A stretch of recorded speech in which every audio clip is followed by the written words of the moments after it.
Welcome, today I am with Motorola Edge 20 Lite from the European distribution, and we are going to check if this smartphone comes with factory installed screen protection. So take a look on the display, for example on the edges, for the right bottom corner. As you can see, unfortunately we cannot find here any kind of the protection. There's no foil, and there is also no any tempered glass on the screen. So if you want to protect your smartphone, definitely you have to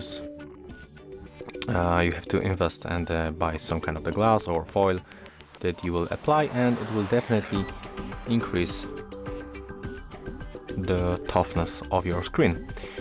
So yeah, in this phone we cannot find any protection as a default. If you find this video helpful, remember to leave a like, comment and subscribe.